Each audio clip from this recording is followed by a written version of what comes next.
Olá, irmãos, bom dia, graça e paz. Estamos mais uma vez com o nosso estudo bíblico. Hoje nós vamos observar e vamos meditar na carta de Paulo aos Romanos, no capítulo 8. Já estamos do versículo 31 ao versículo 39.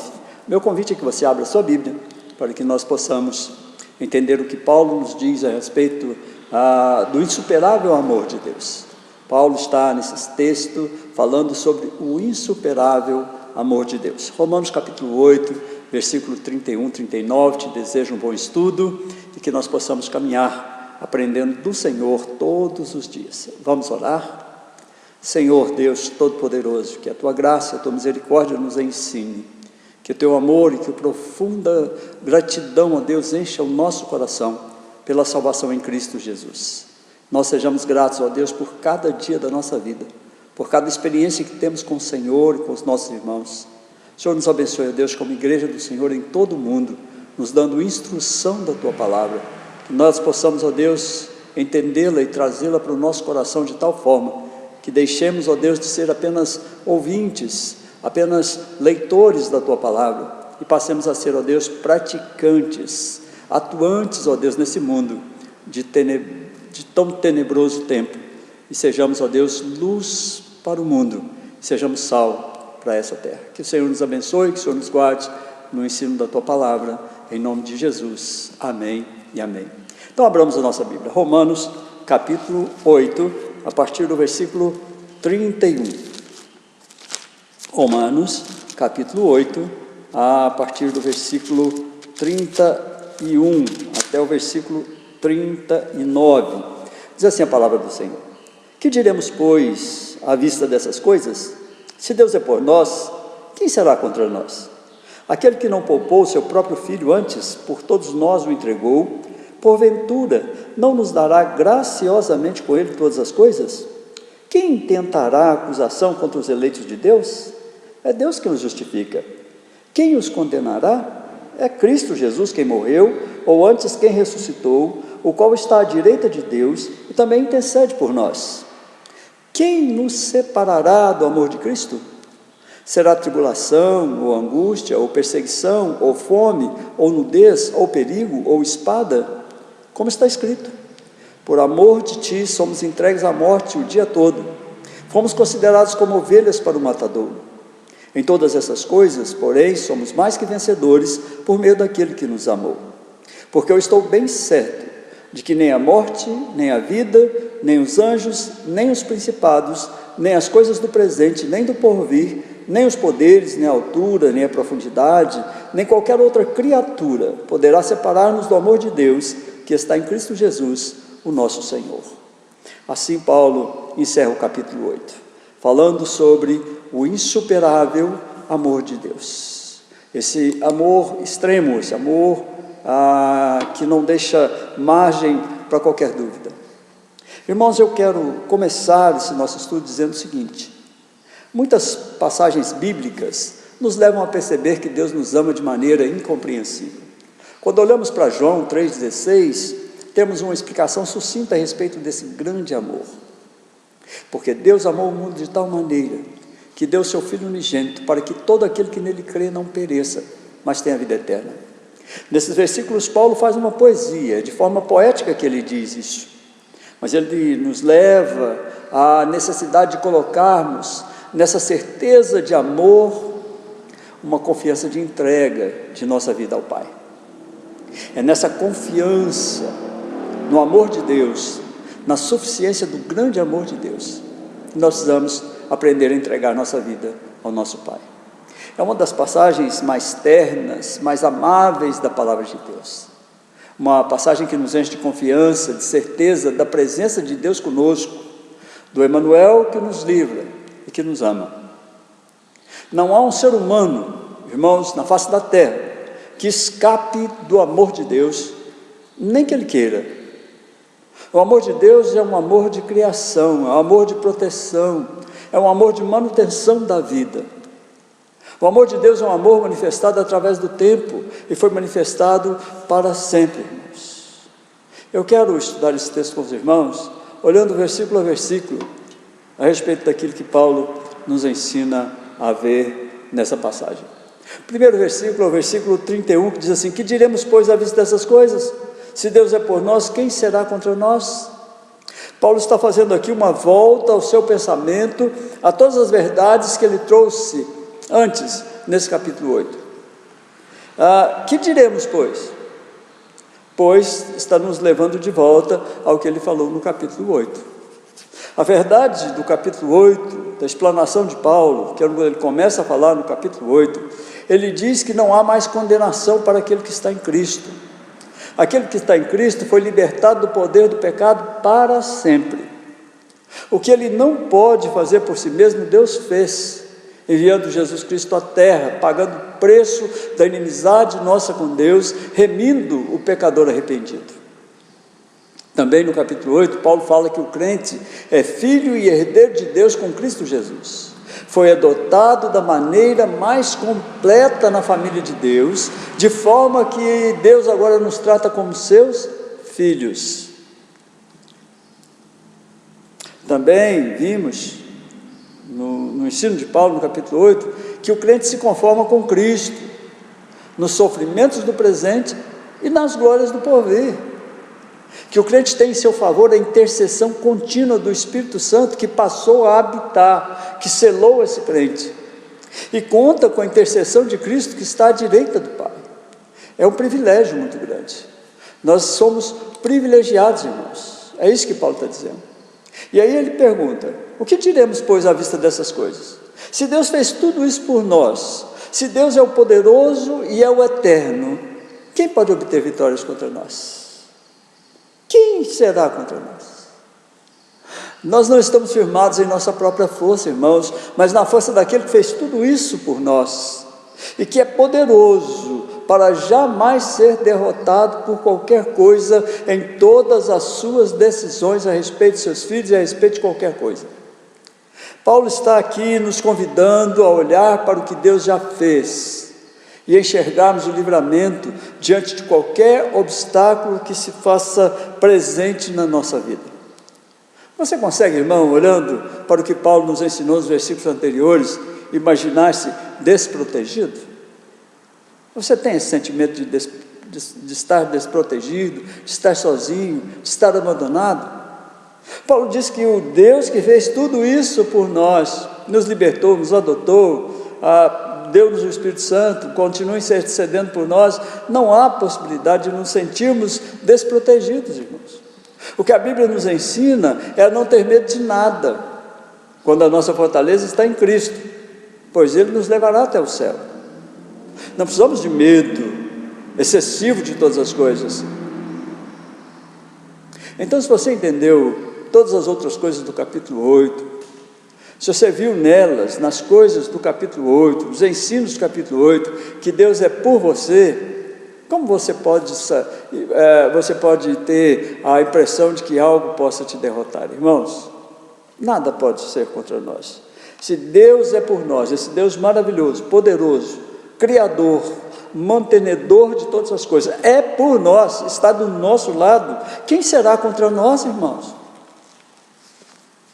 Paulo está lembrando, olha, não há possibilidade de alguém vencer o crente, porque Deus é por ele.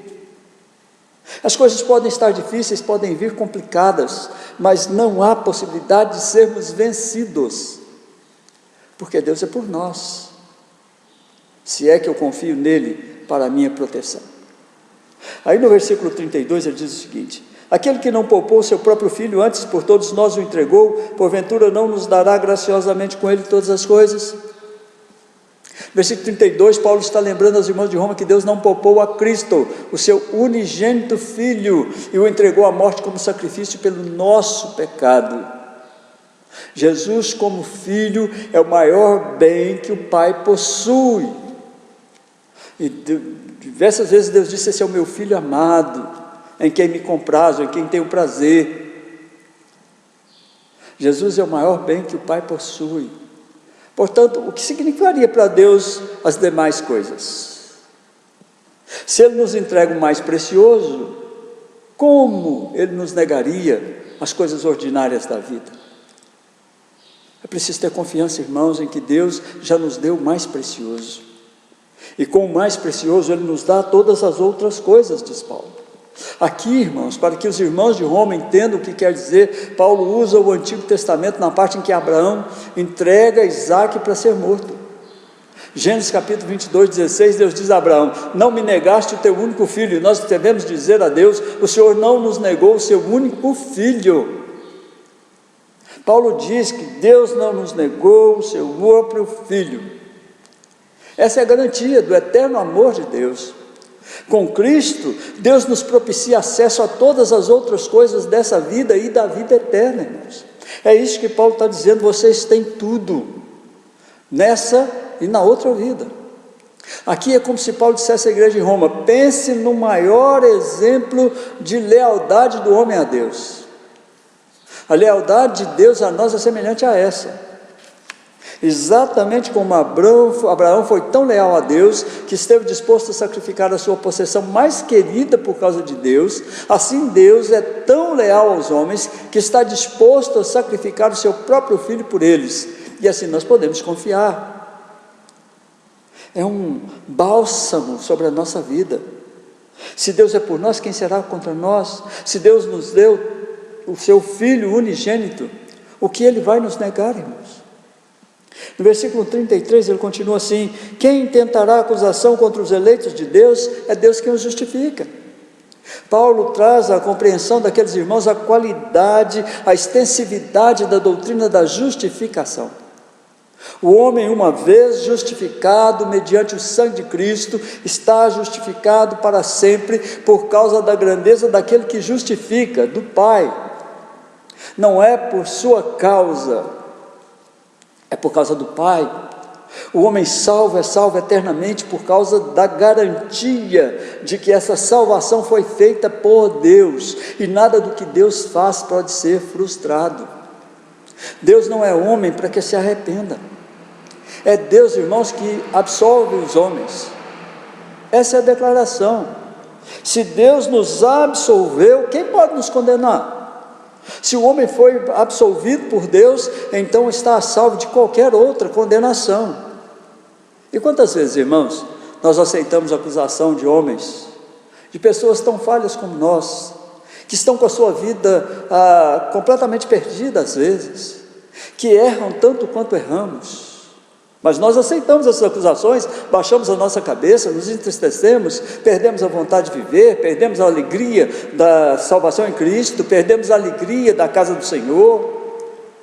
E quantas vezes também, irmãos, nós acusamos as pessoas por coisas que certamente poderiam nos condenar? A palavra de Deus muitas vezes nos mostra que isso é hipocrisia. Isso é hipocrisia. Acusação de algo que eu já fiz, que eu sou capaz de fazer. Paulo aqui diz que nem mesmo o maligno, que ele é o acusador por excelência, pode acusar um eleito de Deus, porque a sua justificação não provém de qualquer outra coisa, senão que Deus, antes da fundação do mundo, elegeu o justificador, aquele que derramaria em sacrifício de cruz o seu próprio sangue, para justificar aqueles que amam ao Eterno. Antes da fundação do mundo, o justificador estava eleito. Gênesis capítulo 3, versículo 15, diz que Deus enviaria o seu filho, o homem nascido de mulher, que pisaria a cabeça da serpente. Quem, queridos, olhando para o sangue de Cristo, na alma e no corpo dos eleitos, pode tentar te acusar? Paulo diz aqui que ninguém pode acusar, ninguém pode condenar, porque foi Deus mesmo, em Cristo Jesus,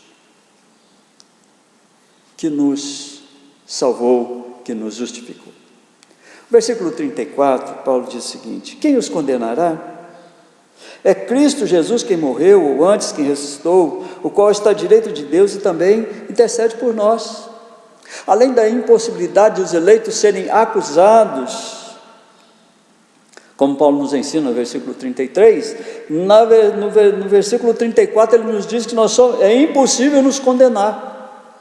Paulo diz que nós não somos mais passíveis de condenação, porque o Senhor Deus, o Senhor Jesus, continua intercedendo por nós, Ele nos absolveu, portanto ninguém pode nos condenar. Cristo ressuscitou, portanto nada pode nos separar dEle.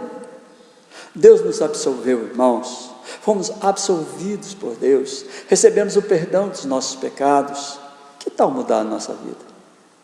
Que tal enfrentar com coragem as dificuldades da nossa vida, crendo que estaremos com Jesus?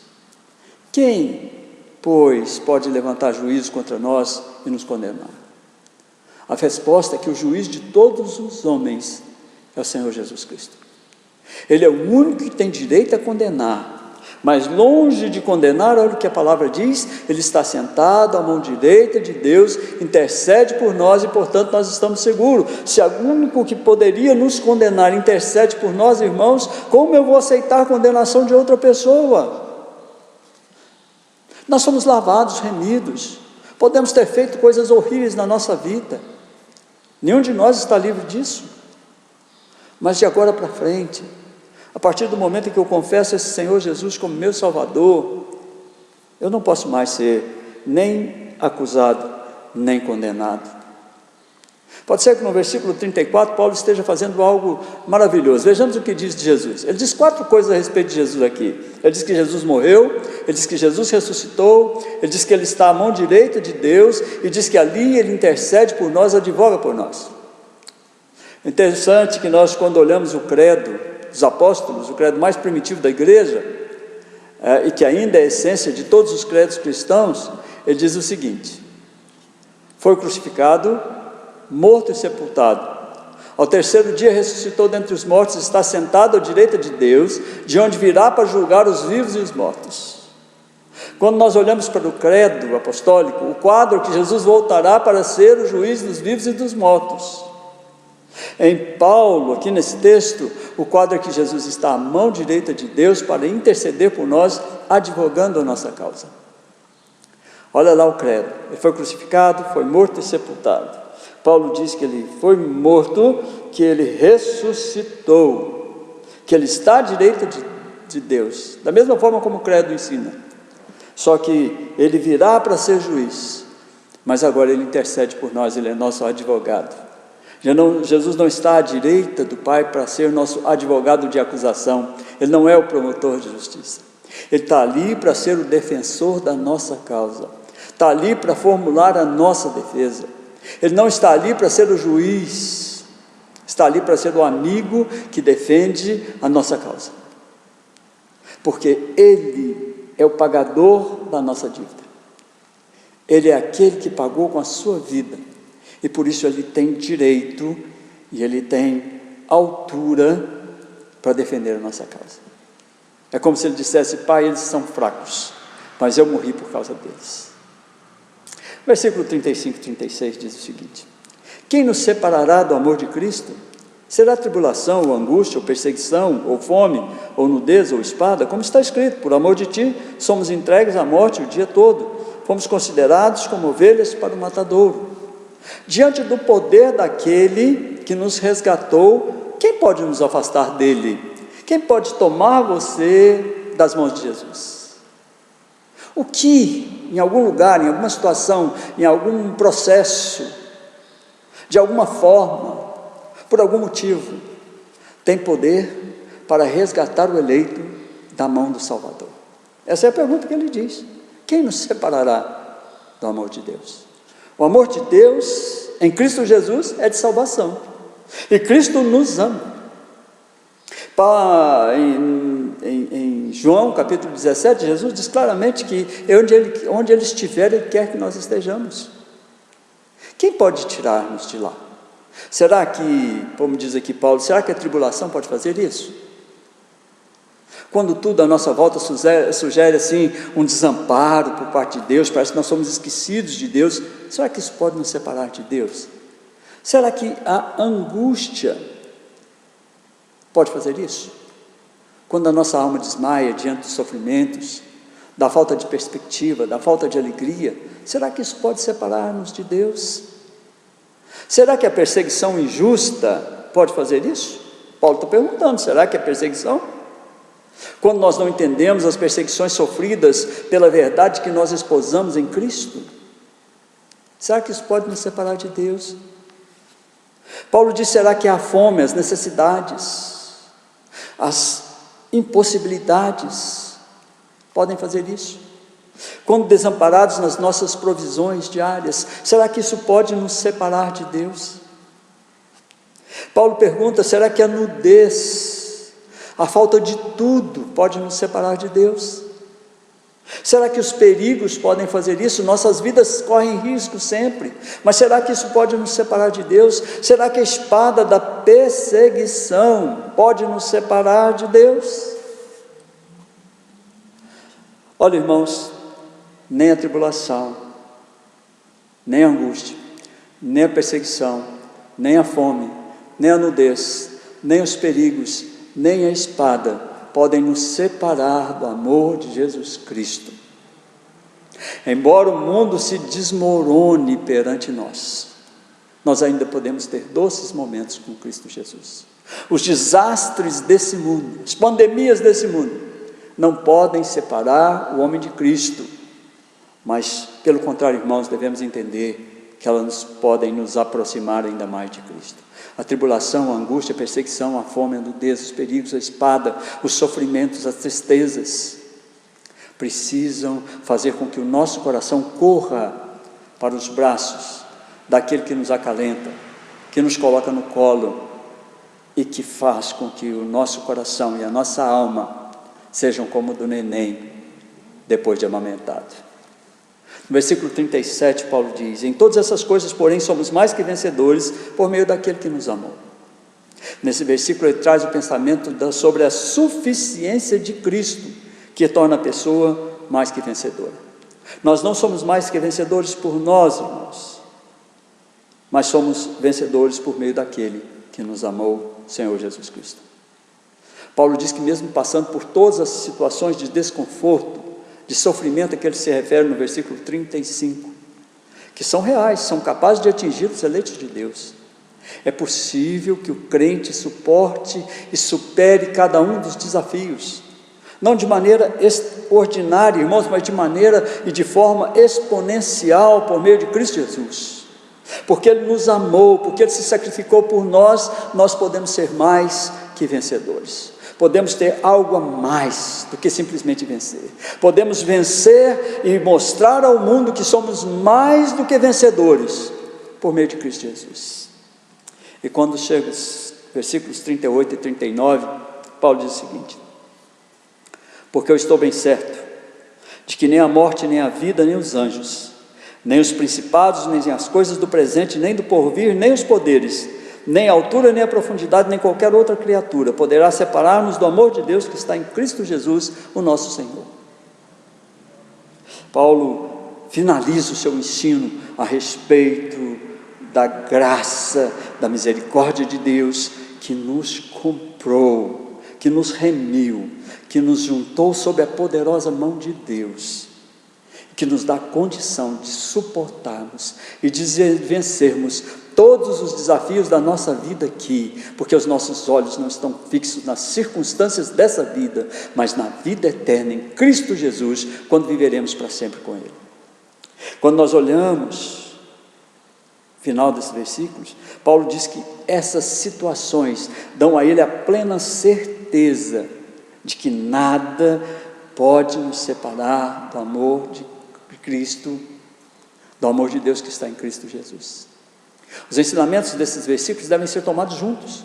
Eles são uma coleção de todas as coisas que acontecem aos seres humanos, que não são páreos para o grande amor de Deus aplicado sobre Jesus Cristo para nos abençoar. No versículo 38 e 39, Paulo faz uma lista de coisas terríveis. Nem a vida, com todas as suas situações, com todos os nossos pecados, com todos os nossos erros, nem a morte com cessação da nossa possibilidade de nos arrepender, podem nos separar de Cristo. Na vida nós vivemos com Cristo, na morte morremos com Ele, e porque morremos com Ele, ressuscitamos também com Ele. E a morte, longe de ser uma separação, é só um passo a mais em direção ao céu. para estarmos na presença daquele que nos amou antes da fundação do mundo. A morte não é o fim, é a porta do céu, que nos leva à presença de Jesus. Os poderes angélicos não podem nos separar dele. Entendamos, irmãos, que os judeus tinham uma crença bem desenvolvida nos anjos. Cada coisa no mundo, para os judeus, tinha um anjo. Segundo os rabinos, havia 3 categorias de anjos. A primeira categoria de anjos incluía os tronos, querubins e serafins. A segunda categoria incluía poderes, senhorios e potestades.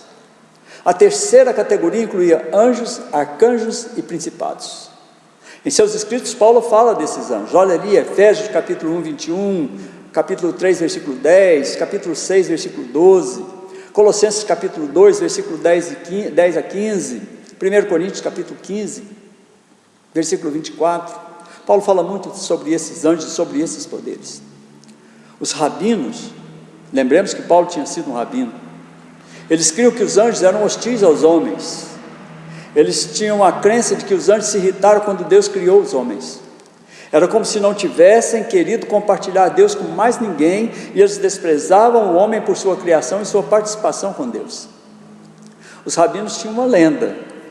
Quando Deus apareceu ao Sinai para dar a lei a Moisés, a hoste de anjos veio, e estes enviaram a lei a Israel, atacaram Moisés na sua ascensão à montanha, tentaram detê-lo. Se Deus não tivesse interferido, eles teriam conseguido seu intento. Essa era uma lenda que os rabinos tinham. Então Paulo, pensando em termos do seu próprio tempo, ele diz: nem mesmo os anjos invejosos e ciumentos podem nos separar do amor de Deus, por mais que eles quisessem. Nenhum período de tempo pode nos separar de Cristo. Paulo fala de coisas presentes e coisas por vir. Nós sabemos que os judeus dividiam todo o tempo em idade presente e idade por vir. Paulo diz: nesse mundo presente, nada pode nos separar do amor de Deus em Cristo Jesus.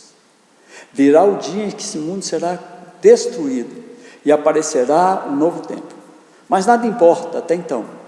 Quando esse mundo passar e vier um novo mundo, o vínculo entre o crente e Deus será ainda o mesmo, porque esse vínculo foi firmado com um escrito de sangue na cruz do Calvário.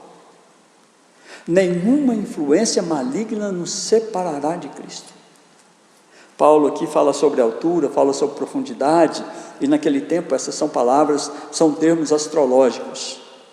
O mundo antigo estava acossado pela tirania das estrelas. Eles criam que alguém nascia sobre certa estrela e o seu destino estava estabelecido por aquela estrela. Hoje ainda há aqueles que acreditam em astrologia ainda, aqueles que acreditam nisso ainda. Mas o mundo antigo estava realmente acossado por essa suposta dominação de vida do homem pela influência das estrelas. O alto era o tempo em que uma estrela estava em seu zênite, quando ela estava mais brilhante. A influência dela era maior. O baixo era quando a estrela estava em seu mínimo, esperando aparecer e pôr sua influência sobre alguém. Por isso que Paulo diz altura e profundidade. Paulo diz: as estrelas não podem interferir na vida daqueles que amam a Deus. A estes homens acossados de sua época, diz Paulo, as estrelas não podem feri-los. Em sua aparição, com toda a sua força, ou o seu ocaso, são impotentes para separá-los do amor de Deus. Nem outro mundo pode nos separar do amor de Deus. A palavra que Paulo usa para outro mundo, quando ele fala de qualquer outra criação, tem realmente o sentido de diferente. Assim Paulo está dizendo: suponhamos que pudesse ser imaginado e realmente aparecesse outro mundo diferente, ainda assim vocês estariam seguros, ainda assim vocês estariam guardados pelo amor de Deus, Aqui é uma visão para tirar toda a solidão e todo o temor. Paulo está dizendo: pode imaginar algo terrível que este ou qualquer outro mundo possa produzir. Nenhuma delas é capaz de separar os irmãos ou os cristãos do amor de Deus que está em Cristo Jesus, que é Senhor de todo o terror e amor de todo mundo. Do que, pois, podemos ter medo, irmãos? Eu quero concluir dizendo o seguinte: nós estamos diante de uma afirmação teológica imbatível. Deus criou e sustenta todas as coisas segundo o seu propósito. Ele continua atuando no mundo, guardando com seu amor em Cristo todas as suas criaturas e toda a sua criação, levando a cabo até o fim a salvação que Ele planejou para os eleitos e levantando homens extraordinários como Paulo para traduzir os efeitos desse amor de Deus por aqueles que Ele escolheu. Nós podemos e nós devemos viver uma vida que exclua todo o nosso medo de viver e de morrer. Porque, como diz a palavra, quer vivamos, quer morramos, somos de Deus. Esse texto, irmãos, é um texto maravilhoso, que a gente devia ler todos os dias, e entender que todas as influências, todas as coisas que nos acometem, não podem fazer com que nós sejamos separados do grande e poderoso amor de Deus, que nos abençoa, que nos traz para junto dele, e que faz com que nós sejamos os filhos escolhidos e benditos de um Deus poderoso. Terminando o capítulo 8, o que eu te desejo é que você lance fora todo o medo, lance fora todo o medo, porque o amor de Deus lança fora todo o medo. Viva com alegria, viva feliz, viva satisfeito em Cristo Jesus, apesar de todos os desafios da sua vida, apesar de tudo e de quanto vier contra você, apesar das acusações que você não deve aceitar, apesar das condenações que você não deve aceitar, porque em Cristo Jesus você é livre. Quem nos separará do amor de Cristo? O que pode nos separar do amor de Cristo? É nessa confiança, é nessa força, é nessa palavra que você deve buscar esperança para viver.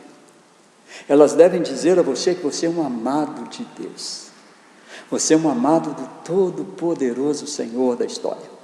O Eterno te ama com todo o poder do seu amor, e o Eterno dispôs a sua mão sobre a sua casa, sobre a sua vida, sobre a sua cabeça, para dizer que não há nada no mundo, nem fora do mundo, nem em qualquer circunstância que possa abater, que possa tirar dele o poder de proteger você e sua casa.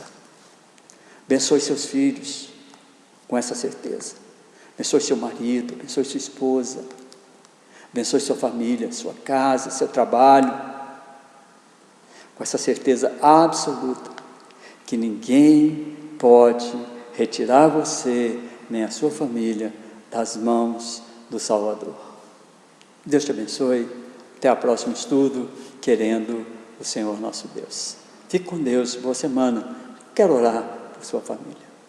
Ó Deus, bendito e poderoso, traga do Senhor a certeza absoluta e a segurança necessária para que os meus irmãos, ó Deus, e nós todos, entendamos que o Senhor continua com a tua mão poderosa e grandiosa sobre nós, e nada pode nos separar do amor do Senhor que está em Cristo Jesus. Em nome do Senhor Jesus Cristo, nosso Senhor e Salvador, exaltamos ao Senhor.